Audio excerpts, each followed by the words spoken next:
banyak sarjana yang ternyata mengalami gagap budaya, dalam arti kaget. Dan LinkedIn Global Report tahun 2024 melaporkan bahwa 7 dari 10 sarjana itu nggak siap. Kemudian BPS, Biro Pusat Statistiknya Indonesia, mengatakan bahwa tingkat pengangguran untuk perguruan tinggi itu 5,71%. Tinggi banget. Beberapa hasil penelitian dari BPS ini mengatakan bukan karena nggak ada lowongan kerjanya, tapi juga karena attitude, skill, kompetensinya nggak match, nggak ready ketika mereka masuki dunia kerja. Banyak keluhan di tempat kerja bahwa kampus itu nggak ngajarin hal-hal yang praktis. Iya, kita tahu teori, tapi nggak tahu bagaimana itu dipraktekin. Dan kemudian, salah satu persoalannya adalah banyak anak muda itu kan dapat gambaran tentang dunia kerja dari drakor, dari film. Oh, dunia kerja itu kayak begitu. Ternyata pada saat ketika mereka memasuki dunia kerja yang sesungguhnya, situasinya itu tidaklah seperti yang mereka dapat gambaran itu. Jadi ada beberapa faktor. Salah satunya adalah kita mulai dari ekspektasi yang salah. Bisa jadi terlalu berlebihan. Tiba-tiba kemudian masuk dan ada target lah, ada kerja dadakan lah, ada deadline lah, dan kadang-kadang mesti ngelembur, dan itu membuat banyak yang stres, kecewa. Bisa juga karena dampak dari gak terbiasa under pressure, terutama pressure waktu. Karena kalau kita di kampus itu kan jadwalnya jelas, deadline-nya jelas, ada dosen yang ngingetin. Paling kalau di kampus itu ketika kamu nggak ngumpulin tugas, ketika kamu salah, dampaknya ke nilai kamu paling cuma diomelin sama dosen.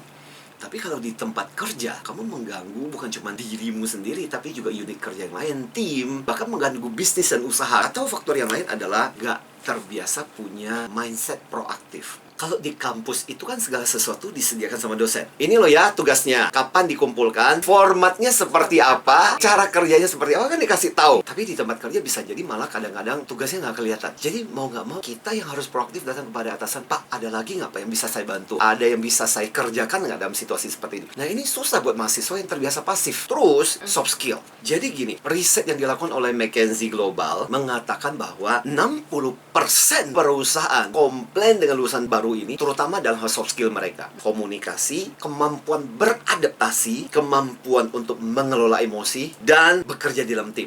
Nah, faktor yang lain adalah kerja itu kan banyak urusan yang repetitif. Nah, banyak yang nggak siap dengan hal seperti itu. Akhirnya banyak yang merasa bosan. Jadi kalau kita perhatikan ada dampak dari ketika transisi ini nggak terjadi. Satu, ya akhirnya kemudian burnout lebih tinggi. Karena they're not ready. Dan ekspektasinya terlalu gede. Dua adalah adaptasinya jadi lama banget. Akhirnya kemudian nggak bisa perform. Akhirnya kutu loncat lah. Tingkat turnover-nya jadi tinggi. Jadi dalam 1 tahun aja kadang-kadang udah bisa 3-4 kerjaan yang udah dimasukin. Nggak tahan banting. Karena kan kadang-kadang customer menuntut bahwa ini mesti selesai. Nah, bos dapat kerjaan kayak begini ya kasih juga kepada tim dong. Jadi akhirnya pressure seperti itu muncul. Kadang-kadang bisa berdampak kepada pribadi. Jadi merasa dirinya, kok aku gagal ya? Jadi kadang-kadang bertolak belakang dengan cerita, aduh Pak, sebenarnya waktu ketika di kampus itu keren banget loh, role model buat para mahasiswa yang lain. Tapi ketika di tempat kerja nggak seperti yang diceritakan. Nah, tips yang kemudian saya tulis di dalam buku ini, judulnya adalah profesional. Dimulai dengan penampilan dan grooming. Ketika once kamu masuk ke tempat kerja, mau gak mau, belajarlah proper lah. Ya nggak harus pakai makeup yang tebal-tebal. Paling nggak kelihatan bahwa rapi, bukan berarti pucat. Terus kemudian responsibility. Once kita jadi dikasih bahwa job deskmu adalah itu, ya sudah, itu udah amanah. Jangan menjadikan alasan, maaf Bu, last minute sih Bu. Kalau kamu responsibel, kamu akan melakukan apapun untuk menyelesaikan itu. Kemudian orientasi belajar. Dalam arti gini, kadang banyak mahasiswa yang setelah mereka lulus berhenti juga mereka belajar. Padahal if kamu mau terus-menerus update, kamu harus terus-menerus belajar. Terus kemudian fleksibilitas, menyesuaikan diri dong. Kita harus siap dengan berbagai ekspektasi dan situasi yang berubah-ubah. Berarti berikutnya adalah etika dan integritas. Kita ditantang untuk tidak manipulatif, jaga integritas meskipun nggak ada orang yang melihat, bukan berarti kita bisa seenaknya. Berikutnya juga adalah skill komunikasi. Kamu yang harus proaktif untuk nanya. Berikutnya adalah inteligensi emosi. Emotional intelligence. Kemudian, organisasi waktu. Penting banget kan? Bagaimana dia harus menata prioritasnya. Berikutnya adalah networking. Sama atasan, rekan, klien. Kalau networknya nggak bagus, hidup kita bakal susah. Dan kemudian berikutnya adalah analytical thinking dan problem solving.